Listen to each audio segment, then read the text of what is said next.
Assalamualaikum warahmatullahi wabarakatuh. Di sini saya sebagai ketua kelompok Sherly Novriani dengan NIM 2311057 dan rekan saya Nabila Isnaini dengan NIM 2311054 akan menjelaskan terkait tugas pertemuan 8, di mana di sini ada 3 subbab, ada 3 notebook, ada notebook 8.1, 8.2 dan 8.3.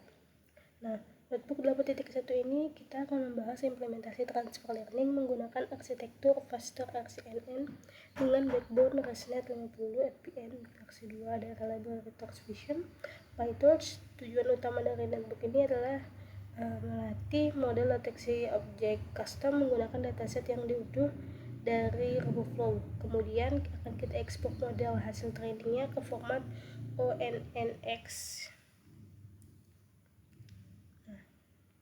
Jadi untuk notebook ini itu wajib kita jalankan di Google Colab, bukan di seperti VSCode karena dia butuh GPU untuk proses training model yang berat. Di sini kita ubah dulu change runtime, dia jadi T4 GPU, kemudian kita save. Nah, kalau sudah, ini ada bacanya connect T4.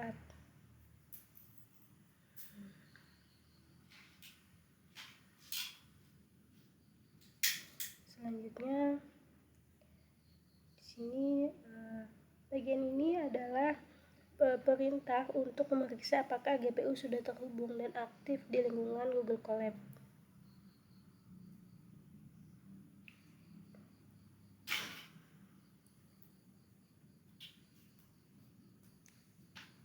Nah, kalau bagian yang ini, ini kalau dia misalnya sudah berhasil, jadi tanda seru itu dia berarti perintah ini dijalankan sebagai shell command, bukan Python. NVIDIA SMI ini sendiri adalah NVIDIA System Management Interface yang dimana merupakan tool bawaan driver NVIDIA untuk memonitor GPU. Nanti outputnya itu seperti yang kita lihat, ada tipe GPU-nya, versi driver CUDA, penggunaan memori VRAM, dan juga suhu GPU-nya. Nah, di sini muncul semua. Kemudian di sini, ini ada 2, yaitu menginstal 2 library Python tambahan yang tidak tersedia secara default di lingkungan Google Colab. Nah, Torch Matrix ini sendiri dia itu fungsinya menghitung matriks evaluasi MAP, di mana library ini merupakan library resmi dari PyTorch Lightning untuk menghitung mean average precision MAP secara mudah dan juga akurat. Sedangkan ONNX ini merupakan Open Neural Network Exchange, yang mana merupakan format model universal yang memungkinkan model PyTorch dijalankan di framework lain seperti OpenCV, DNN. Fungsi utamanya sendiri adalah mengekspor model ke format ONNX.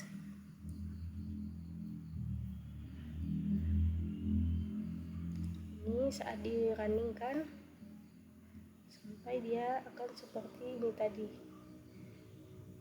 Kita lihat masih berjalan. Installing Collid package ONNX successful. Install ONNX versinya 1.21 1.2110. Nah, ini sudah berhasil kalau sudah muncul tanda centang. Kemudian kita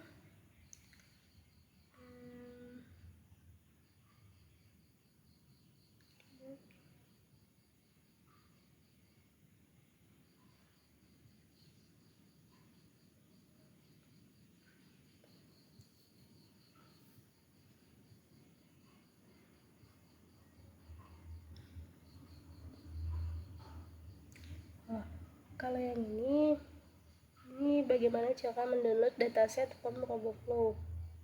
Nah, saya sendiri kemarin sudah membuat, namanya adalah deteksi daun. Nah, di sini saya sudah punya. Kemudian kalau mau download kita tinggal klik yang ini. Saya memakai versi YOLO 26. Kemudian continue. Nah, yang di sini nanti ini yang kita copy.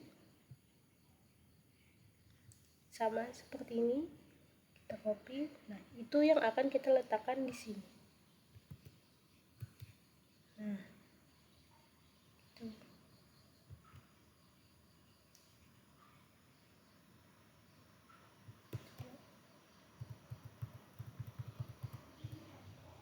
Apakah bisa? Masih berjalan.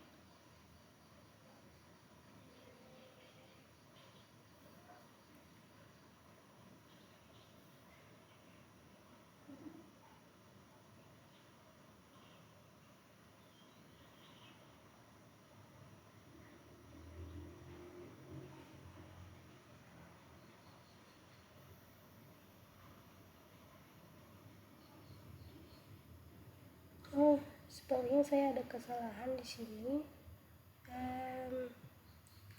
Saat download kita ulang. Saat mendownload kita itu ke versi Koko. Continue. Kemudian mau salin.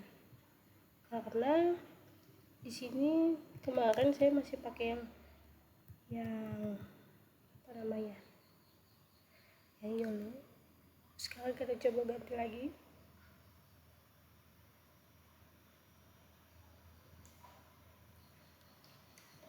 Kenapa saya nggak tetap pakai yang YOLO 26? Kenapa harus pakai Koko? Karena format Koko atau Command Object in Context ini menyimpan anotasi bounding box dalam file JSON annotation.koko.json yang berisi struktur image, annotation, dan juga categories. Jadi ini nanti dia compatible dengan kelas custom dataset yang akan kita buat di slide selanjutnya nanti. Nah, ini sudah. Selanjutnya ada di sini import Torch. Nah, Torch sendiri merupakan framework deep learning utama ya, atau PyTorch. Nah, Torch option itu modul optimizer untuk update bobot model SGD, ADAM, dan lain-lain. Torch Vision Transforms itu transformasi atau augmentasi gambar untuk pre-processing. Data loader ini dia memuat data. Mana data loader? Yang data loader ini dia mau data dalam batch selama training atau validasi. Fast RCNN ini itu kepala klasifikasi vektor RCNN akan dimodifikasi sesuai jumlah kelas dataset kita. Kita coba jalankan. Dia akan mengimport Torch, import Torch option as option optim, import Torch Vision transform ST, kemudian sampai impulsif itu JSON dan juga OS.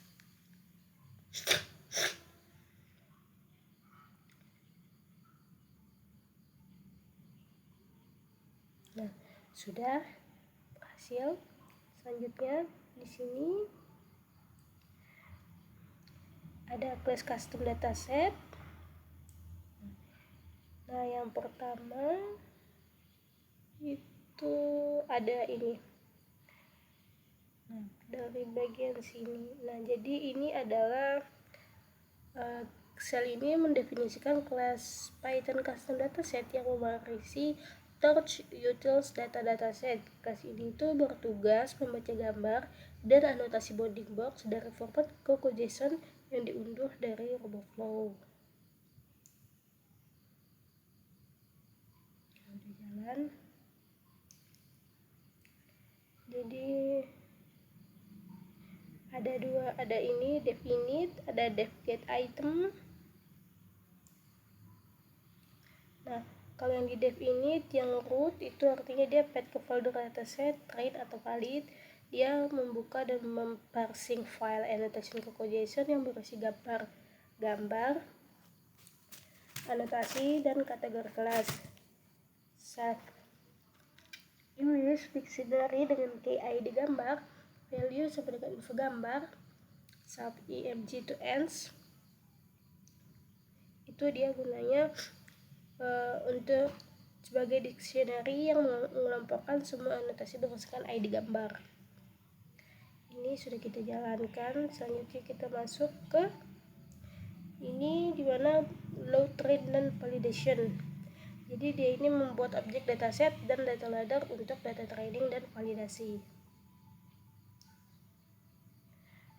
Di sini ada error.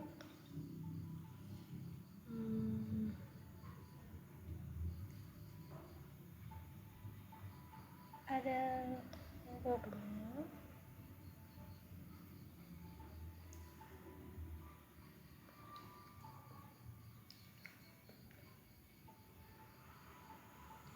Tidak berhasil. Kalau di sini itu dia intinya itu batch size yang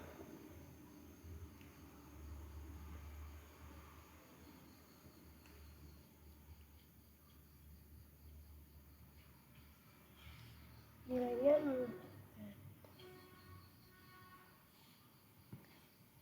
kalau yang ini data class cable income itu dia mendefinisikan fungsi get dataset count untuk membaca jumlah kelas dan nama label dari file anotasi CocoJSON.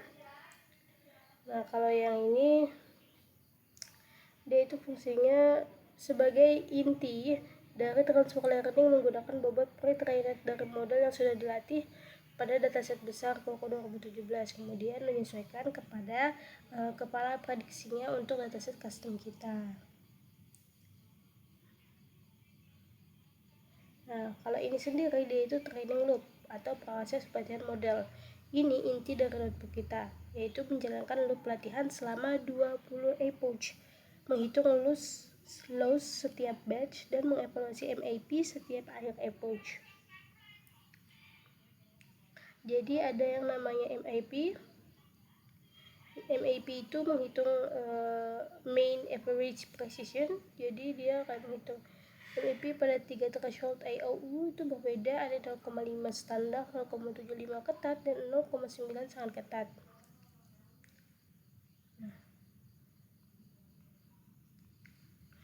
Selanjutnya ada export model ke format ONNX. Dia ini mengekspor model PyTorch yang sudah dilatih ke format ONNX, format model universal yang dapat dijalankan di berbagai framework dan platform, termasuk OpenCV-DNN yang akan digunakan di notebook berikutnya. Ini sendiri dia untuk mendownload model ONNX ke komputer lokal. Selanjutnya kita buka untuk yang notebook 8.2 karena yang 8.2 ini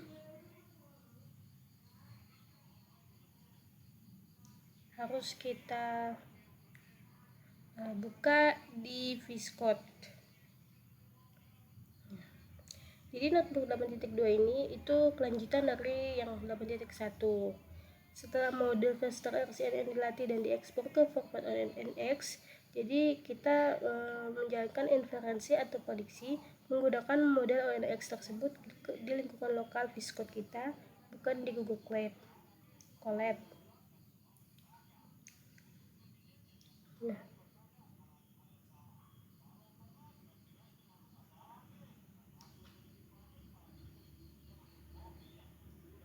di sini ada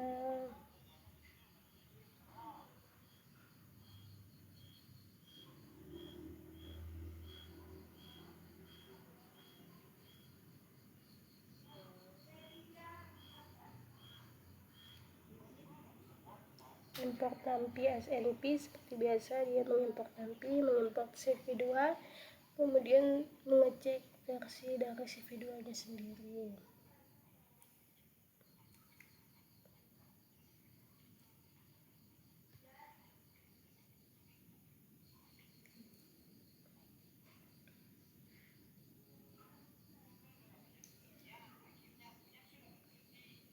Jadi seluruh kode di section 8.2.1 ini sengaja dikomen karena OpenCV-DNN versi 4.7 sampai dengan 4.10 itu belum mendukung modul Faster RCNN dan format ONNX. Nanti akan ada 2 error yang muncul tergantung versinya. Kalau OpenCV 4.7 itu error pada node RPN ensure indikator. Kalau yang OpenCV 4.9 dan 4.10 itu pada concat layer. Karena itu inferensi versus XNN dialihkan ke ONNX runtime di section 8.22.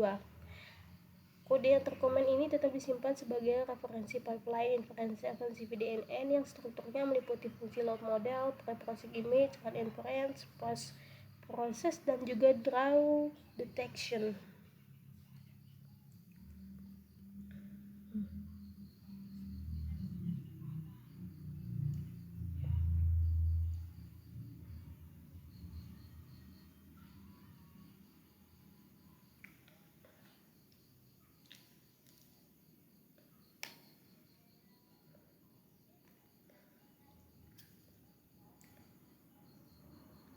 Nah, selanjutnya di sini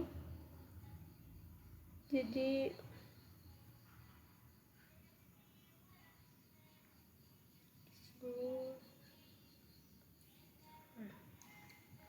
yang ini tuh artinya dia mengimport library yang diperlukan untuk pendekatan inferensi menggunakan ONNX runtime.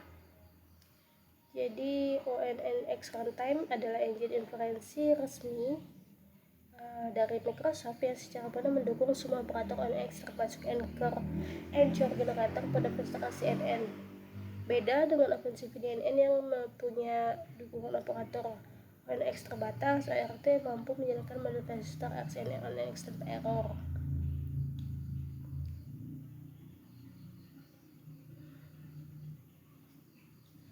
Selanjutnya kita ke 8.3. Nah, jadi yang ini adalah tahap implementasi tingkat lanjut. Kalau kita sudah berhasil jalankan implementasi dasar di notebook 8.2, sekarang kita akan menjalankan atau menambahkan lagi file praktis untuk menghitung objek counting di dalam area tertentu, region of interest atau polygon zone. Pendekatan yang digunakan itu adalah kombinasi dari ONNX runtime dan juga COBOL supervisor. Jadi ONNX runtime itu untuk mengeksekusi model deteksi objek raster XNN secara efisien. Sedangkan COBOL supervision itu library komputer visi yang mempermudah proses anotasi filter dan perhitungan counting objek tanpa harus menulis logika matematika kompleks dari awal.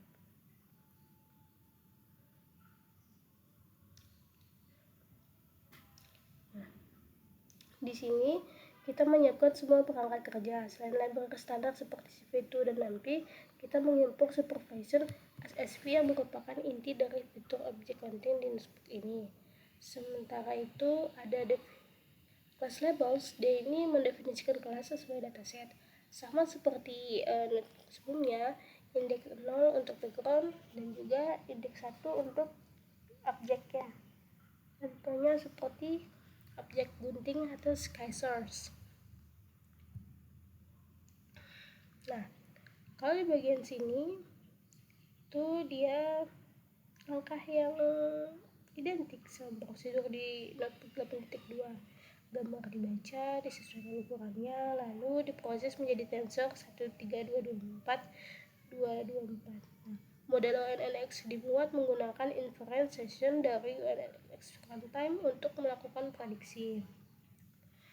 Ada penambahan logika. Jika lebar gambar lebih dari 900 pixel, gambar akan di-resize 50% secara otomatis.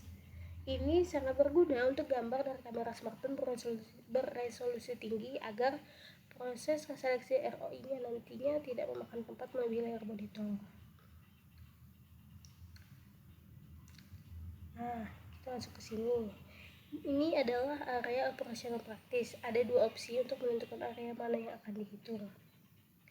Yang pertama ada yang ini, itu dia menggunakan CV2.Selectroy. Dia akan memunculkan jendela interaktif di mana pengguna bisa mendrag cursor mouse untuk menggambar kotak zona region of interest. Dia ini sangat adaptif untuk berbagai ukuran gambar tanpa harus mengurangi koordinat pixelnya.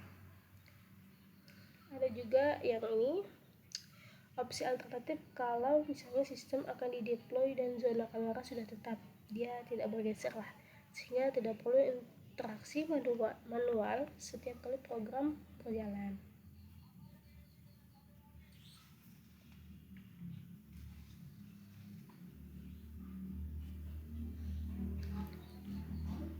Nah, selanjutnya ini adalah intinya dari library supervision dimanfaatkan.